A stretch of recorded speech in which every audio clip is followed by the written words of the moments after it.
Friends welcome back to the lesson English grammar. तो आजकल English ग्रामारे আমরা শিখব প্রিপোজিশন। তো পূর্বের লেসনে আমরা সিম্পল কিছু প্রিপোজিশন নিয়ে আলোচনা করেছিলাম। তো আজকে আমরা এমন কিছু প্রিপোজিশন দেখব যেগুলোর শব্দের অর্থগত দিক থেকে প্রায় সমান বা কাছাকাছি, কিন্তু ব্যবহারের দিক থেকে কিছু পরিবর্তন আছে। আমরা সেই প্রিপোজিশনগুলো নিয়ে আজকে আলোচনা করব। তো প্রথমটা হলো বাই ভার্সেস উইথ। বাই কি? বাই দ্বারা দিয়ে কর্তৃক, উইথও দ্বারা দিয়ে কর্তৃক, কিন্তু বাই এবং উইথের পার্থক্যটা আমরা এখনই দেখে নিব।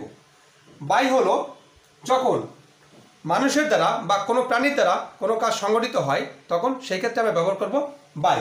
যেমন এক্সাম্পল দিই, the tiger was killed by রহিম। এখানে কি হয়েছে?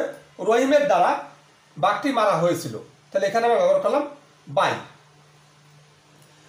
কিন্তু যদি আমরা আর একটা এক্সাম্পল দেখি, সেখানে বুঝতে পারবো আমরা উইথটা কিভাবে ব্যবহৃত হয়। He killed the rat with a stick. এখানে সে কি করলো? হি কিল্ড দ্য র্যাট, সে একটা ইঁদুর মেরে ফেললো স্টিক, একটা লাঠি দ্বারা। এখানে কিন্তু আমরা উইথ ব্যবহার করেছি, তার মানে এখানে কোনো একটা বস্তু দিয়ে বা কোনো একটা লাঠি দিয়ে আঘাত করে ইঁদুরটাকে মারা হলো বলে এখানে উইথ ব্যবহৃত হলো। আর এখানে কোনো মানুষ বা কোনো প্রাণীর দ্বারা কোনো কিছু করা হলে সেক্ষেত্রে হবে বাই। আবার যদি হয় he writes with a pen. এখানে কি দিয়ে লেখা হলো?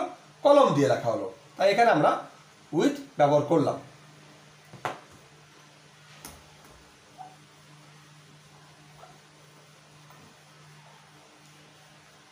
তো বন্ধুরা, এবার দেখবো আমরা অফ। একটা হলো ও এফ অফ, আর হলো ও ডাবল এফ।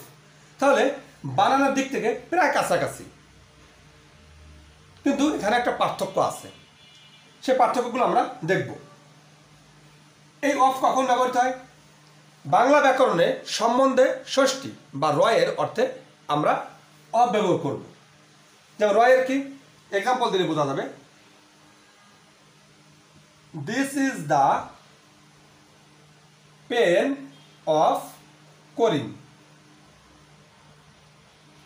তাহলে এটা কার কলম? এটা হলো করিমের কলম। এই যে পেনটা, এটা কার পেন? করিমের পেন। সেই ক্ষেত্রে আমরা অফ ব্যবহার করেছি। যদি বলি দি কার অফ রাম ইজ কস্টলি। তাহলে কার কলম, কার গাড়ি? এখানে এই রামের গাড়ি, এটা দামি। সেই ক্ষেত্রে আমরা অফ ব্যবহার করেছি। আর এই অফ এটা কখন ব্যবহার করব? যখন দূরে থাকা বা রাখা এই অর্থে যখন হবে, তখন আমরা অফ ব্যবহার করব। অনেক সময় নষ্ট হয়ে যাওয়ার ক্ষেত্রেও অফ ব্যবহার করা যায়। এক্সাম্পল দিলে বোঝা যাবে। যেমন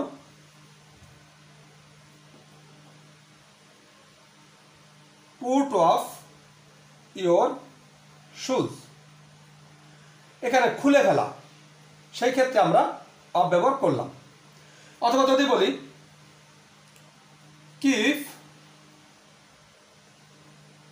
ইয়োর ডগ অফ, তার মানে তোমার কুকুরটাকে দূরে রাখো, সেই ক্ষেত্রে আমরা অফ ব্যবহার করলাম। যদি কোনো কিছু নষ্ট হয়ে যায়, সেই ক্ষেত্রে আমরা অফ ব্যবহার করতে পারি। যেমন একটা এক্সাম্পল দিই,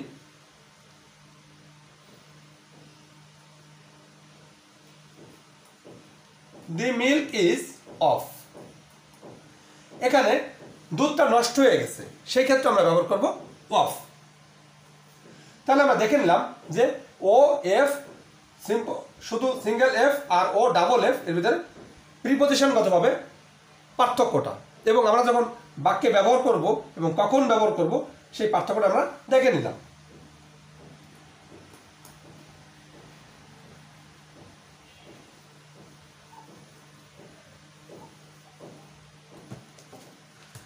এবার আমরা দেখব 1 ওভার অ্যাবোভ। আমরা এই সম্পর্কে একটু আলোচনা করব। এখানে 1 ওভার অ্যাবোভ, 1 মানেও কিন্তু এখানে উপরে, অ্যাবোভ মানে উপরে এবং ওভার মানেও উপরে। কিন্তু আমরা কোথায় ব্যবহার করব 1, কোথায় ব্যবহার করব আমরা ওভার এবং কোথায় ব্যবহার করব অ্যাবোভ, সেটা আমরা দেখে নিব। 1, যদি কোনো বস্তুর উপরে বা তার সারফেস বা তলে অন্য একটি বস্তু লেগে থাকে, সেই ক্ষেত্রে আমরা 1 ব্যবহার করব। 1 অবশ্যই উপরে থাকবে, কিন্তু কোনো একটা বস্তুর সাথে লেগে থাকবে, সেই ক্ষেত্রে আমরা ব্যবহার করব 1। যেমন the book is on the table. তার মানে বইটা কোথায় আছে?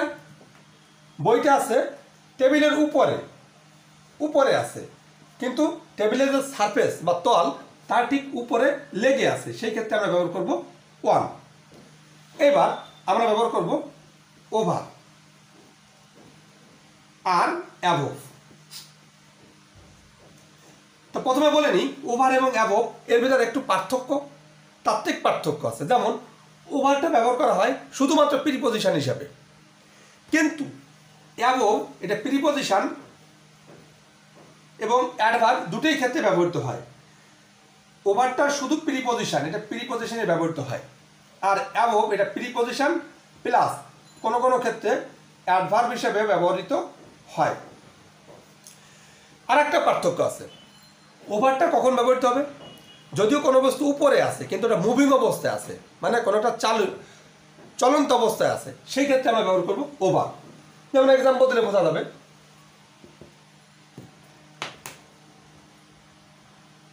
দি প্লেন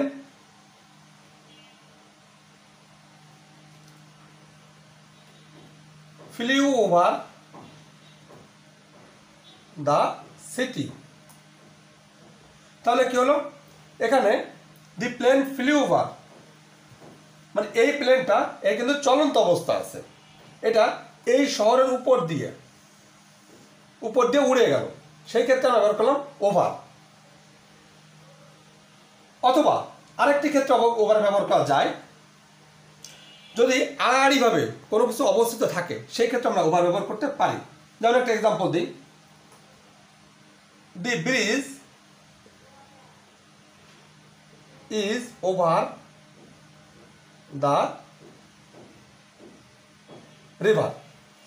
তাহলে এখানে bridge is over the river, এখানে নদীর উপরে, নদীর সাথে, এটা একটা নদী এবং এই নদীর উপরে আড়াআড়িভাবে ব্রিজটা আছে, তাহলে সেই ক্ষেত্রে আমরা কী ব্যবহার করব? সেই ক্ষেত্রে আমরা ব্যবহার করব ওভার, আড়াআড়ি ব্যবহার করব। আড়াআড়ি যখন কোনো কিছু হবে, স্থাপিত হবে, তখন আমরা ওভার ব্যবহার করব। এবার দেখি অ্যাবোভ। আমরা আগে বলেছি এই অ্যাবোভটা এটা প্রিপজিশন হিসেবে ব্যবহৃত হতে পারে, আবার অ্যাডভার্ব হিসেবে ব্যবহৃত হতে পারে। এক্সাম্পল, আর ওভারটা সবসময় মুভিং অবস্থায় বা রানিং অবস্থায় থাকবে উপরে, কিন্তু অ্যাবোভটা রানিং অবস্থায় থাকবে না। যদি বলি the sky is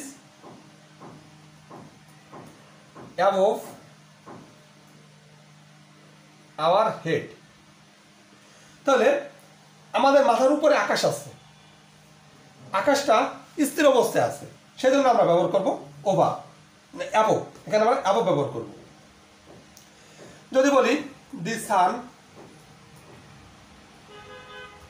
is above the trees, তার মানে সূর্যটা কি গাছপালার উপরে দেখা যাচ্ছে বা অবস্থিত আছে, সেই ক্ষেত্রে আমরা ব্যবহার করব অ্যাবোভ। এরপর আমরা আসবো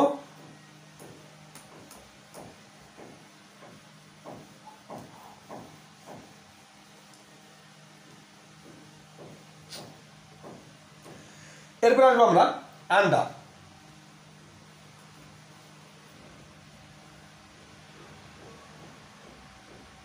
আন্ডার ভার্সেস বিলো। এখানেও দেখা যাচ্ছে যে বিলো আন্ডার, আন্ডার এবং বিলো দুটোই কিন্তু নিচে অর্থে ব্যবহৃত হচ্ছে, কোনটা নিচে কোনটা আছে। তো এখানে একটা জিনিস দেখা যাচ্ছে যে আন্ডার, এই আন্ডার শুধু প্রিপজিশন হিসেবে ব্যবহৃত হয়, এটা একটা পার্থক্য। আর বিলো এটাও প্রিপজিশন প্লাস অ্যাডভার্ব হিসেবে ব্যবহৃত হয়। এখন আন্ডার, আন্ডারটা কি? যখন কোনো বস্তুর নিচে কোনো একটা বস্তু লেগে থাকা অবস্থায় থাকে তখন সেই ক্ষেত্রে আমরা আন্ডার ব্যবহার করব। তো যদি বলি একটা এক্সাম্পল দিই,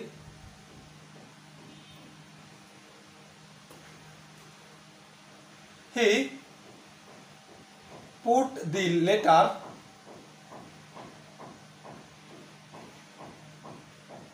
আন্ডার দি পিলো। তাহলে সে কি করলো? সে বালিশের নিচে এই চিঠিটাকে রাখলো। এখন বালিশের নিচে ঠিক স্পর্শ অবস্থায় কোনো কিছু লেগে থাকা বা শুয়ে থাকা অবস্থায় আছে, এই জন্য সেখানে আমরা ব্যবহার করেছি আন্ডার। কিন্তু যদি শুয়ে না থাকে, মাঝখানে কোনো স্পেস থাকে বা গ্যাপ থাকে, সেই ক্ষেত্রে আমরা ব্যবহার করবো বিলো। যেমন একটা এক্সাম্পল দেওয়া যাক, দে লিভ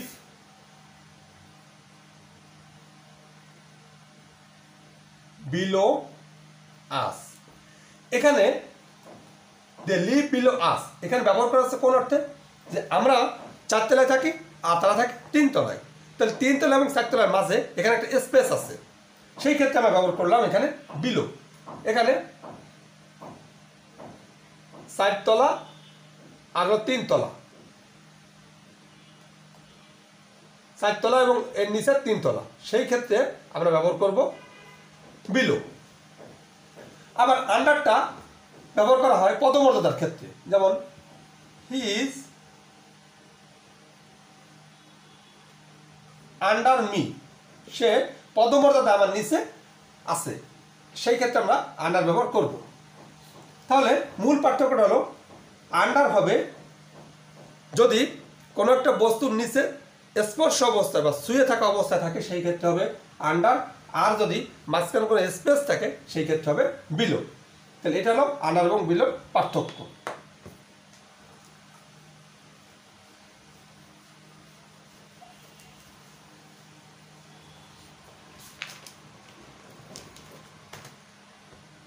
এবার দেখব বিটুইন এবং অ্যামং। বিটুইন এবং অ্যামং এর ভিতরে পার্থক্য আছে। বিটুইনটা কখন ব্যবহৃত হয়? যখন দুজনের ভিতরে তুলনা করা হয় বা দুজনের ভিতরে ভাগ করে দেওয়া হয়, সেই ক্ষেত্রে আমরা ব্যবহার করি বিটুইন।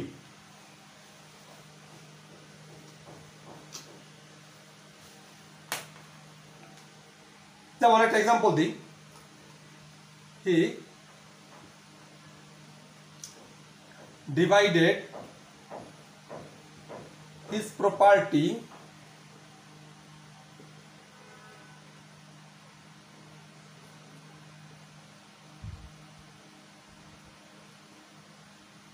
between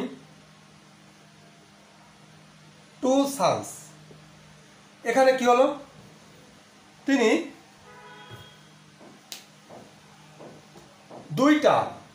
দুইটা সন্তানের ভিতরে ওনার সম্পত্তি ভাগ করে দিলেন, সেক্ষেত্রে হয়েছে এখানে বিটুইন। দুই সন্তানের ভিতরে ভাগ করে দেওয়ার অর্থে সেখানে বিটুইন ব্যবহৃত হয়েছে। কিন্তু যদি এমন হতো, এখানে যেমন হতো 5 sons, 5টা সন্তান, সেই ক্ষেত্রে কি হতো? সেই ক্ষেত্রে এখানে বিটুইন না হয়ে এখানে হতো অ্যামং, সেখানে হতো অ্যামং। তার মানে যদি 2-এর অধিক যদি হয় সেই ক্ষেত্রে আমরা ব্যবহার করব অ্যামং। 2-এর অধিকের ভিতরে তুলনা করতে গেলেও আমরা অ্যামং ব্যবহার করতে পারবো। কিন্তু যদি 2-এর ভিতরে তুলনা করা হয় বা ভাগ করা হয়, সেই ক্ষেত্রে আমরা ব্যবহার করব বিটুইন। এবার আসি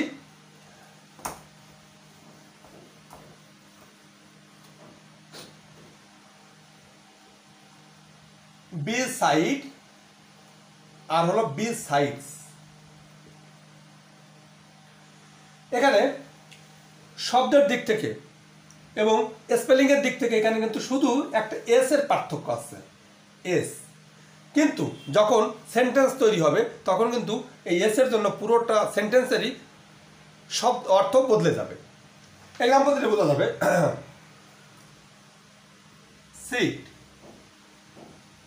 বিসাইড মি, তাহলে আমার পাশে বসো। এখানে হলো বিসাইড, আমার পাশে বসো, সেই ক্ষেত্রে এখানে বিসাইড বসেছে। কিন্তু যদি এমন হয়, আই নো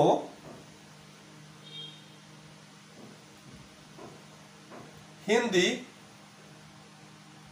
বিসাইডস ইংলিশ, এখানে হিন্দি একটা ভাষা, ইংলিশ একটা ভাষা। এখানে কি হয়েছে, I know English besides, I know Hindi besides English, তার মানে আমি এই ইংলিশের পাশাপাশি আমি হিন্দিটাও জানি। সেই ক্ষেত্রে আমরা ব্যবহার করলাম এখানে বিসাইডস, মানে একটার পাশাপাশি আর একটা, সেই ক্ষেত্রে আমরা ব্যবহার করবো বিসাইডস। আর যদি পাশে বসা হয় তখন হবে বিসাইড। তাহলে এটা হলো বিসাইড এবং বিসাইডস এর পার্থক্য।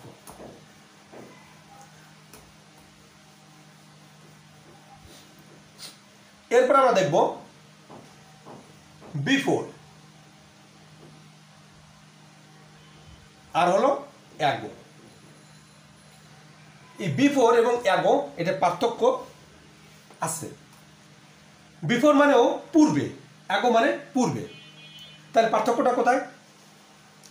পার্থক্যটা হলো বিফোর অতীতকালে সংগঠিত দুইটি কাজের মধ্যে যদি কোনো একটি কাজ বোঝায় তাহলে সেটা হলো বিফোর, মানে দুইটা কাজ অতীতকালে ঘটবে, কিন্তু দুইটা কাজের মধ্যে যে কাজটা আগে ঘটবে তার আগে বসবে বিফোর, এটা হলো বিফোর। এক্সাম্পল দিলে বোঝা যাবে,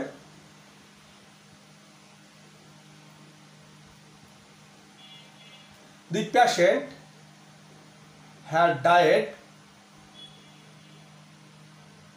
before the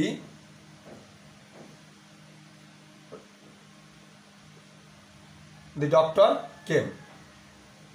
এখানে দেখা যাচ্ছে দুইটা কাজ অতীতকালে ঘটেছে, একটা হলো কি the patient had died before the doctor came, আগে রোগী মারা গেল তারপরে ডক্টর আসলো।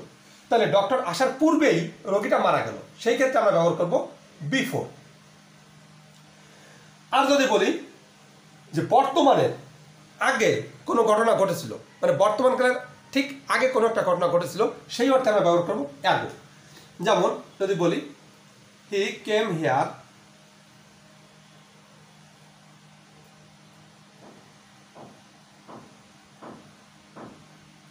থ্রি ইয়ার্স অ্যাগো, সে এখানে এসেছিল 3 বছর আগে। এখানে 3 বছর আগে, এখানে কিন্তু আগে অথবা পূর্বে, কিন্তু এটা কি আজকের থেকে 3 বছর আগে সে এখানে এসেছিল, সেই ক্ষেত্রে আমরা ব্যবহার করলাম অ্যাগো। তাহলে এভাবে আমরা দেখলাম যে প্রত্যেকটা ভিতরে শব্দগতভাবে অর্থগতভাবে এক থাকলেও প্রিপোজিশন যখন ব্যবহার করব তখন কিন্তু আমাদের পার্থক্য আছে এবং এগুলো আমাদের খুব খেয়াল করতে হবে। এই খেয়ালগুলো করলে, এভাবে প্রচুর প্র্যাকটিস করলে যে কোনো প্রতিযোগিতামূলক পরীক্ষায় এবং যে কোনো একাডেমিক এক্সামেও আমাদের ভুল হবে না। তো বন্ধুরা, যদি ভিডিওটি ভালো লাগে তাহলে অবশ্যই লাইক এবং কমেন্টস করে সাথে থাকবে এবং ভিডিওটিকে, চ্যানেলটিকে অবশ্যই সাবস্ক্রাইব করে রাখবে যাতে পরবর্তীতে আরও ইংলিশ বিষয়ক ভালো ভালো ভিডিও পাওয়া যায়। তো বন্ধুরা, thanks for watching this video and thanks for staying with us.